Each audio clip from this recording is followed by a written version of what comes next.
বিধান আর আমার এই প্রবাদ উপস্থিত হওয়া আমার বিভিন্ন জাতীয় সংগঠন ছাত্র সংগঠনের সম্মানীয় নেতৃবৃন্দ সকল আর আমার শ্রদ্ধা রাইজ সিনিয়র রাইজ রাজা বিধানमोन दा बे समाव आङो उदालगुरि जिल्ला एबसुनि आथिखालनि साफ्रोमबो बिबानगिरिनिसिम आङो कंग्रेचुलेसन बावदों जे बिथांमोना दिनै दुलाराय बर' फरायसा आफादनि गल्डेन जुबलि बोसोरखौ बेवहाय खुंनो खाबु मोनगोन दा बेयो जोंनि थाखाय जोबोद गोग्गानाय बाथ्रा जे उदालगुरि जिल्ला एबसुआ 50 बोसोर बर' माहारिनि थाखाय सार्भिस होबोबाय खामानि मावबोबाय आरो दिनै गल्डेन जुबलि खुंबाय बे गोलाव सम सोमावसारनायाव एबसुजों नांफानानै जायफ्रा मुंख्लं जाबाय उदालगुरि जिल्लानि साफ्रोमबो मुंख्लंफोरनिसिम आङो गोसो गोरबोनि खुलुमनाय आरो सिबिनायखौ बावहरबाय बे गोलाव सम सोमावसारनायाव दैदेनगिरि महरै बाहागो लाबोनाय बारग'द एमएलए जोंनि बयनिबो फुजिनां सिबिनां बिथां हरेन्द्र बसुमतारिया बेवहाय दङ बिथांमोना जागायजेननायनिफ्रायनो बर'लेण्डनि सोमावसारनायखौ गोख्रोङै हाबा मावबोनानै मुलुगनि मानसिफोरखौ मिथिहोनायजों लोगोसे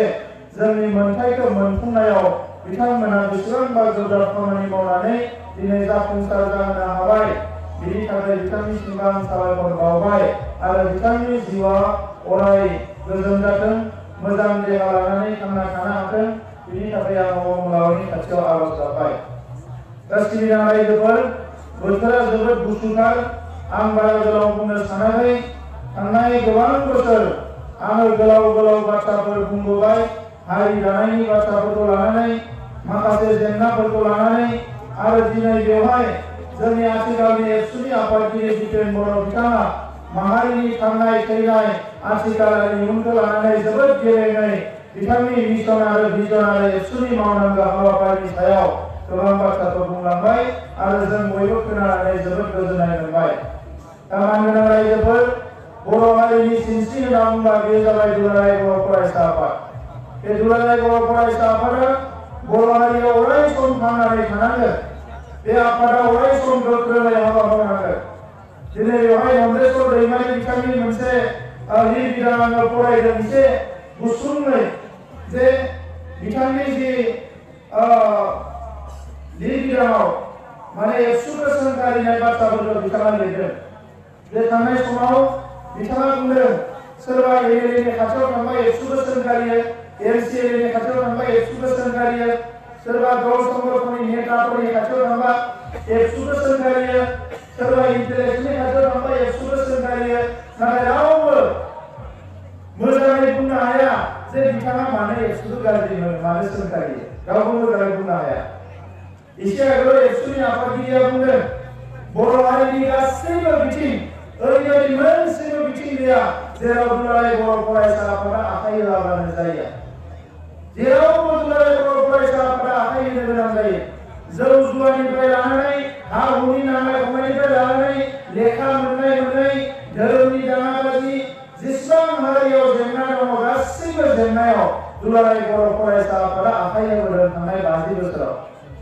आरो बे 50 बोसोराव बे गासैबो खामानिखौ दुलाराय बर' फरायसा आफादा गोख्रोङै मावबोदोंखायसो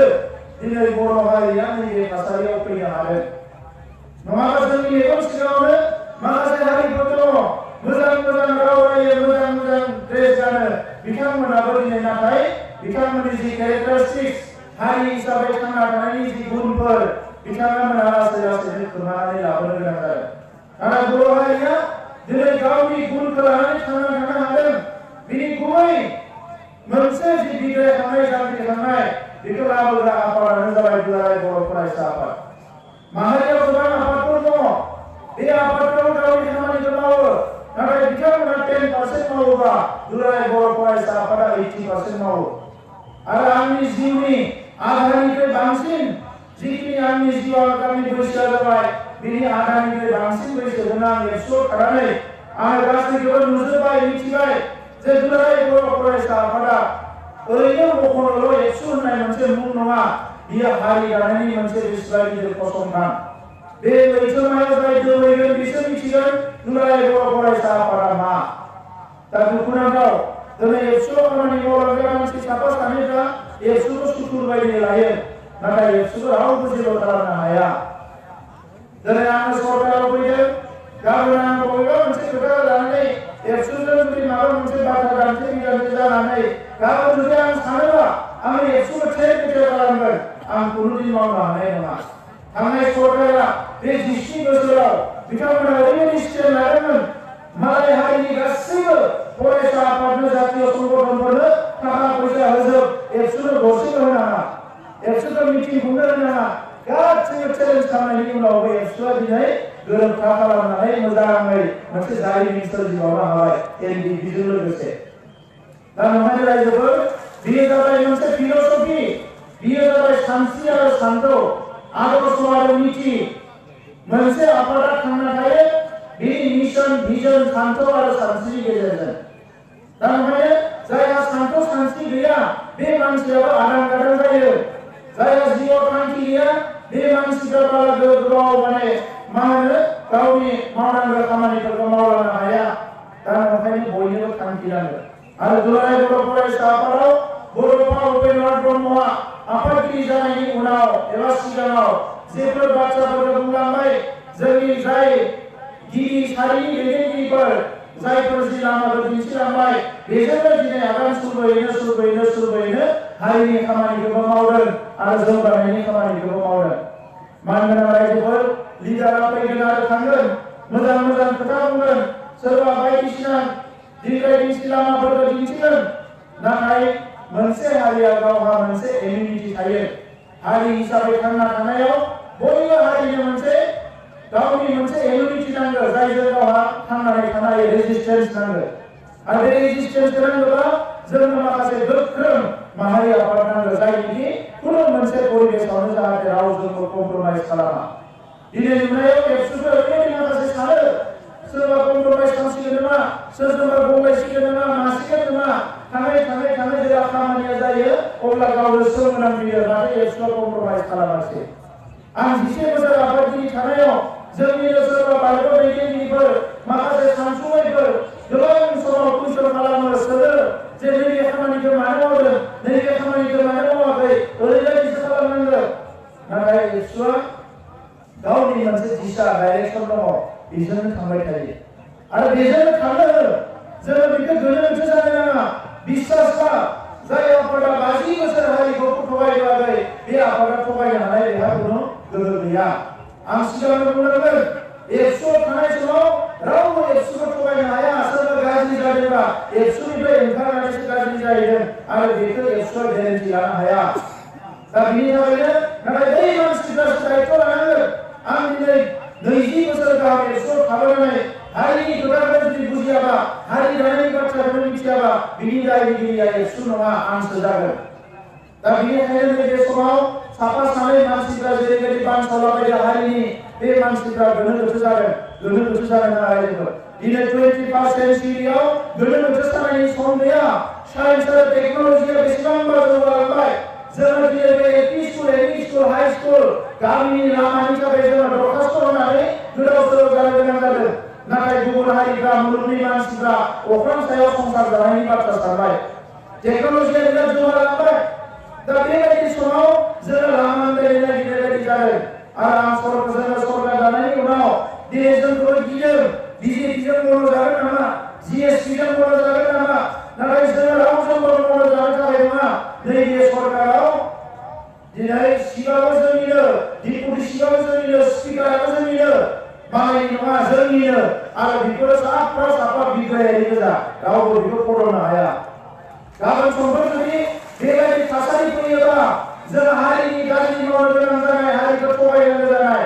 खालि राजखान्थिजों बादो, राजखान्थियाव थानानै हारिनि हेंथा खामानि मावनो फैयाखै।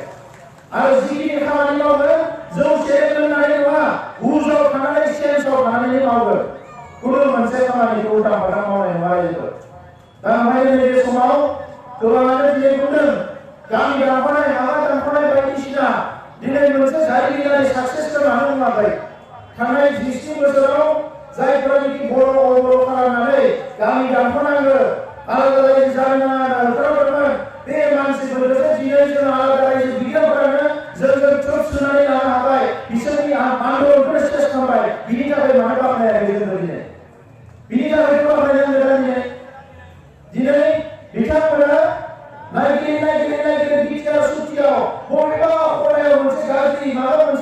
दङ नामा बिखौ नागिरनानै बर' होननानै जों सोलोंथाइ नागिरदों खिन्थु बिखौ मानो बुङाखै उदालगुरि जिल्लायाव जे एनआइटि फैबाय उदालगुरि जिल्लायाव जे नेशनेल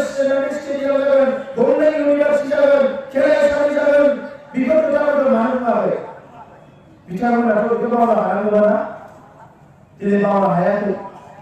एनडिएनि सेंग्राफोरा जुजियै जिखिनिया दिनै थांनानै थाबाय बिमा बिफाजों न' गोरोबनो हाबाय बिब' बिनानाव बेबायदि मोजां मोनसे गोरोबथाखौ मानो बिथांमोना बानायनो हायाखै नङाबा दाउ अमा बायदि गावथारजाबाय थागोन मानास हाग्रानि सेर बेसेबां मानसिया गावथारजाखो दिनैबो माने गोबां माने अपारेसना सोलिबाय थागौमोन नाथाय सुक्ति जाखांनायनि उनाव बिथांमोना ना आर्मि पुलिस फैनो हादों मा दावराव दावसि जादों ना बन्द जादों बेसेबांबा शान्तिनि मोनसे परिबेस जादोंना जायाखै जादोंना जायाखै बिथांमोनानो बुं दा दिनै बेबायदि मोनसे थासारि फैबाय मोनसे हारिया जौगानांगौबा शान्तिखौ नांगोन नंगौ जान्थि थांनांगोन बिग्राय थांनांगोन सोमावसारनांगोन आरो बेखौ बुजिनानै थांनाय 30-40 बोसोराव बर' हारिया जिरायाखै सोमावसारदों नङानो बे बिग्रायारिफोरखौ जों मान होनांगोन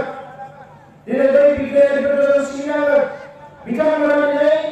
17 बोसोर सरकार सालायबाय जोंनि सासेल' मोजां दैदेनगिरिफोरखौ बिथांमोना मोजाङै बिथांमोननि इयुनखौ गोजौ खालामनो थाखाय जेबो खामानि मावाखिसै आरो जों सरकार दाखांनायनि उनाव दिनै बेहाय दिगल ब्रह्म बिथां दङ बिजेपिनि माखासे लिडारफोर दङ ज' रायज्लायनानै दाखालि एगजिकिउटिभ काउन्सिलाव बड'फानि जोनोम सानखौ फरायसा सान हिसाबै 31 मार्चखौ फालिनो थाखाय जों एगजिकिउटिभ काउन्सिलाव आरो एसेम्बलियाव पास खालामबाय 31 मार्चनिफ्राय बड'फानि जि जोनोम सान बियो दिनै फालिजासिगोन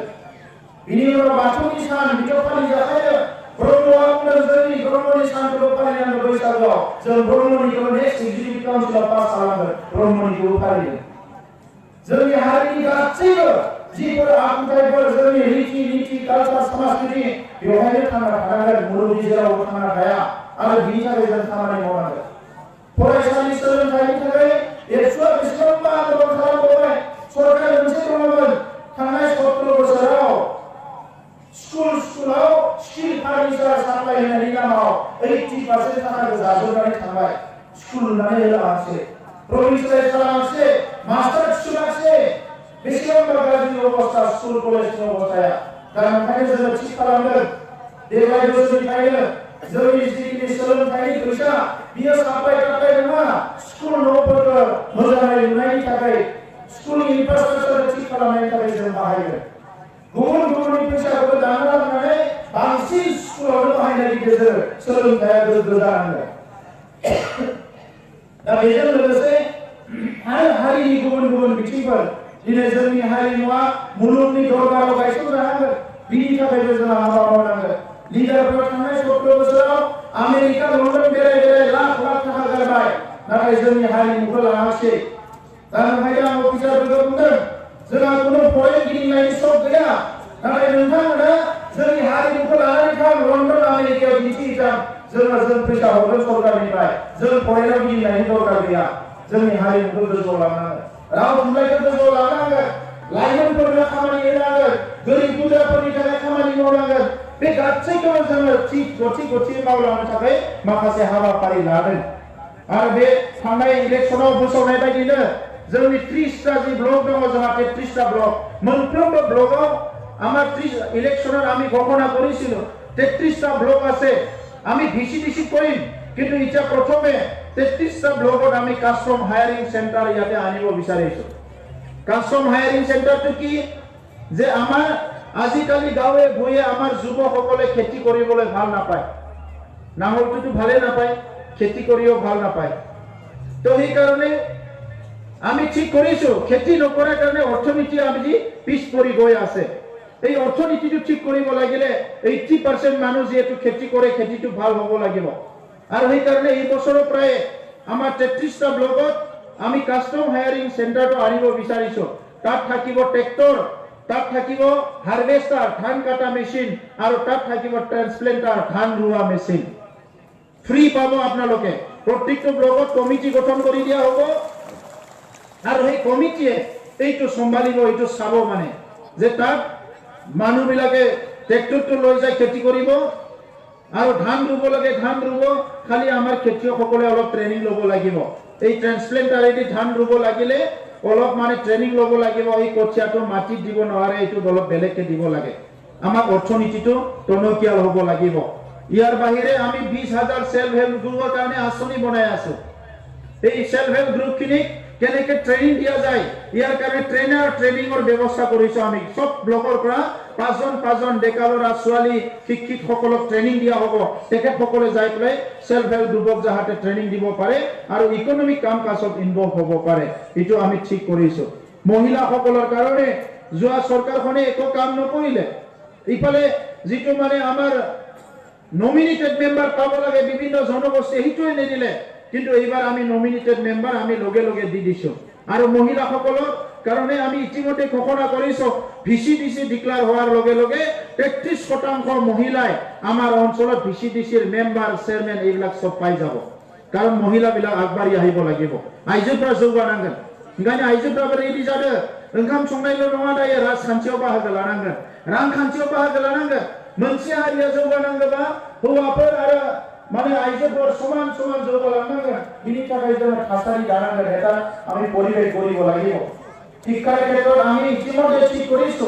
এই ফেব্ৰুৱাৰী মাহৰ পৰাই কাউন্সেলিং আৰম্ভ হ'ব কেৰিয়াৰ সাৰ্ভে আৰম্ভ হ'ব তিনিটা ফেজৰ কেৰিয়াৰ সাৰ্ভে হ'ব প্ৰথম ফেজত 7 ক্লাছ 7 ৰ পৰা ল'ৰা ছোৱালীবিলাক প্ৰশ্ন কৰা হ'ব কোনে ডক্টৰ হ'ব কোনে ইঞ্জিনিয়াৰ হ'ব কোনে কি হ'ব সেকেন্ড 3 মাহৰ পিছত আকৌ সাৰ্ভে হ'ব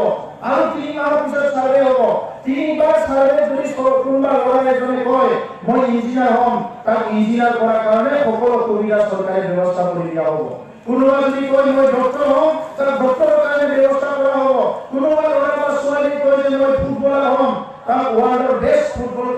কোচাৰটো আনিলাই তেখেত সকলৰ দ্বাৰা কোচিং দিয়া হ'ব মুঠতে কোনো এনে থাকিব নালাগে মানৱ সম্পদ উন্নয়ন হ'ব লাগে কিন্তু ইয়াত আমাক ৰাইজৰ সহযোগ লাগিব বিষয়া কৰ্মচাৰীৰ সহযোগ লাগিব 70 বছৰৰ আৱৰ্জনাটি ভৰি আছে আমাৰ বিটিআৰ সেক্ৰেটাৰিয়েটখন অফিচ আদালত অফিচাৰবিলাক ডিউটি নকৰে কোনোবা 12টা আহে কোনোবা 1টা আহে কোনোবা ছুটি লৈ যায় কোনো মা বাপ নাই কাৰোটা নুশুনে ফোন কৰিলে কৈ ছাৰ মই ঘৰত আহিলো মই দুদিন পিছত যাম এনেকা আৰু নচলিব এতিয়া নতুন বুলি এমাহ দুমাহ আমি ৰেহাই দিছো ইয়াৰ পিছত কিন্তু ৰেহাই দিয়া নহ'ব কোনোবা চাকৰি কৰিব আছে ভালকে কৰক নকৰে যদি বিদায় লওক কোনো কম্প্ৰমাইজ কৰা নহ'ব আৰু ইমান যে ঘুষ মানে খাব নাপালে গাত অপনি উঠা বিষয় আছে মইতো শুনিছো এদিনা শুনিছো পিডব্লিউডি ডিপাৰ্টমেণ্টত এনেকাও মানে কেৰাণী আছে বোলে এই ৰাতিপুৱা আহি পায় প্ৰথম মানে নিজৰ চেম্বাৰত নিজৰ ৰুমত পূজা দিয়ে মানে আজি যাতে কিছুমান মানুহ আহে 1 টকা 2 টকা যাতে পইচা পাও ধূপ ভৰাই পেলাই কৰি চেয়াৰত বহে এনেকাও পাইছো তো এনেকা মানে নচলিব ৰাষ্ট্ৰ ভাল ধৰণে আপুনি ইয়াতে ধূপ জ্বলাই বহি থাকিব এইটো নহ'ব গতিকে আমাৰ নেক্সট যিটো এছেম্বলি হ'ব এই এছেম্বলিৰ পিছত এই এছেম্বলি ইলেকশ্যনৰ পিছতে আমি কিছুমান আইন পাছ কৰিম যে গোটেই চৰকাৰখন ৰাইজৰ ওচৰলৈ দিয়া হ'ব তাতে অফিচত বহি আৰু চৰকাৰ নহ'ব কমপ্লিট চৰকাৰ ৰাইজৰ ওচৰত যাব লাগিব গাঁৱত যাব লাগিব আজি বিটিচি চুক্তি কৰি পেলাই বহুত ক্ৰিটিচিজম হৈছে মানুহবিলাকৰ এই বিটিআৰ চুক্তিখনত বিচাৰি কিবা এটা শব্দ বাক্য আছে নেকি যিটো নেকি আমি অলপ ক্ৰিটিচাইজ কৰিব পাৰো সমালোচনা কৰিব পাৰো এই শব্দ বাক্যটো ওলাইহে মানুহবিলাকে কৈ আছে আজি মানে কোনোবা বিৰোধীয়ে কৈ আছে এই বিটিআৰ চুক্তি যে ইমান ভাল মানে আঁচনি আছে প্ৰজেক্ট আছে এইবিলাকৰ কথাটো কোনে নকয় এই বেয়া কিবা আছে নেকি এইটো বিচাৰি ওলাই এই মানে 7.2 ক্লজ নাম্বাৰৰ মতে আমি মাটি নাপাম কিবা নাপাম এইবিলাক কথাবিলাক কৈ আছে আৰু এইটো ৰাজনীতি আৰম্ভ কৰিছে ইফালে আমাৰ ডাঙৰ পাৰ্টিৰ মানুহবিলাকে গাঁৱে সোমাই গৈছে এই মাটি দিব ওলাইছে বেলেগবিলাকক ইফালে কৈছে জলাশয় গাঁও কাটিব বিচাৰিছে কিবা কাটিব বিচাৰিছে কিন্তু আমি কাৰো কথা মতে নচলো এইটো ক্লিয়াৰ কথা আমি ভূমিৰ পট্টা দিলে এইটো সবে ভূমিৰ পট্টা পাব আৰু অহা 23 তাৰিখত প্ৰধানমন্ত্ৰী আহিব তিনিদিনাই আমি 5000 মানুহক ভূমিৰ পট্টা দিম 5000 মানুহ আৰু এইটো আৰম্ভণিয়ে কাৰণ যিসকল ভূমিপুত্ৰ বড়ো ৰাভা কৰণীয়া অসমীয়া যিয়ে নহওক কিয় যুগে বসবাস কৰি আছে সেইসকলৰ ভূমি নাই সেইসকলে ভূমি পাব লাগিব আপুনি ভূমি ইয়াৰ কাগজ 3000 5000 টকা লৈ প্ৰতি কোটি টকা দিব পাৰিছে আপোনাৰ দুখীয়া গৰীব মানুহ যদি 1 কোটি টকা মাটি দিয়া যাওক যদি আপোনাৰ ইমান ক্ষতি হয় এই কামটো যিটো আমি আপোনাৰ দৰে মতে আমি কৰিব নোৱাৰো আমাৰ মা দেউতা আমাৰ জাগাত পুষ্টিৰে শান্তিৰে থাকিব পাৰিব লাগিব এই কাৰণে আমাৰ যিখন চৰকাৰ ইউপিপিএল বিজেপি আৰু জিএসপি চৰকাৰ এইটো মানে কোনো ক্ষমতাৰ কাৰণে নাই ৰাইজক সেৱা কৰিবলৈ আহিছো আৰু ৰাইজৰ কাৰণে যি কাম কৰিব লাগে সকলো কামটো কৰিবৰ কাৰণে আমি প্ৰস্তুত আছো আৰু 5 বছৰ আমাক এটা পরিবর্তন লাগিব অর্থনৈতিক পরিবর্তন সামাজিক পরিবর্তন আমার শিক্ষার পরিবর্তন আর সকলো দিশতে এটা পরিবর্তন আহিব লাগিব এই কারণে যি বিষয়বস্তুত হাত দিলে কাম কৰিলে ৰাইজৰ লাভ হ'ব এই বিষয়বিলাকতে আমি প্ৰথমতে হাত দিব বিচাৰিছো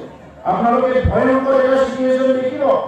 আমাৰ তাত 11,000 ক্লাছৰুম লাগে শিক্ষা কেনেকৈ ভাল হ'ব ছাত্ৰ ছাত্ৰী বহি পেলাই ক্লাছ কৰিবলৈ ভাল ক্লাছৰুম নাই 11,000 ক্লাছৰুম লাগে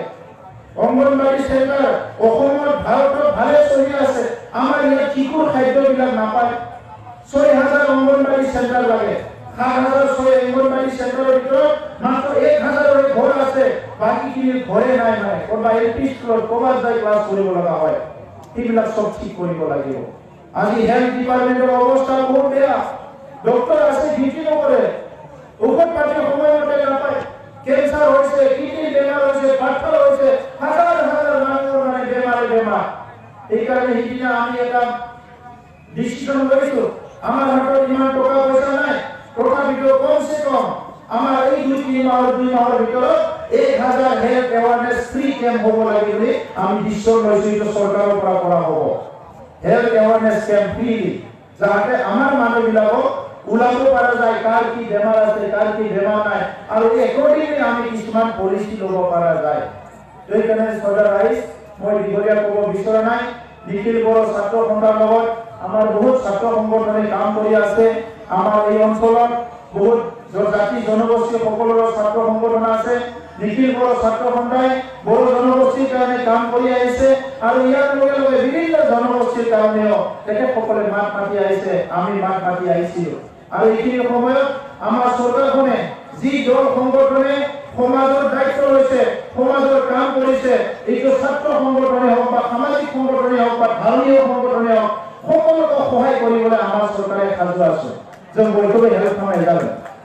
কারণ এই কারণে বয়নিसिमबो साबायखर बावबाय मानगोनां रायजोफोर जोंनि नखरासिम रायजो राजाफोरा जाहाथे सुजुग अराय सम मदद होफायो आरो जिखिनि हाबाफारि लायो बे हाबाफारिखौ बयबो गोसो होनानै गेलेनाय मावफुङो आं बेखौनो खावलायनानै जोबोद गुसु बोथोरावबो नोंथांमोना एबसुनि बे जिल्लानि गणेश दुब्लिखौ बयबो बाहागो लानानै जाफुंसारनायनि थाखाय साबायखर बावबाय ইমান বেয়া বতৰত উপস্থিত হৈ আপোনালোকে আমাৰ এই ওদালগুৰি জিলাৰ যে গণেশ দুবি ইমান সফল কৰিলে ইয়াৰ কাৰণে মই সকলো দল সংগঠনৰ নেতৃত্বক ধন্যবাদ দিলোঁ ৰাইজক ধন্যবাদ জনাইছোঁ আমাৰ সাংবাদিকসকলক ধন্যবাদ জনাই মোৰ বক্তব্য সামৰিছোঁ ধন্যবাদ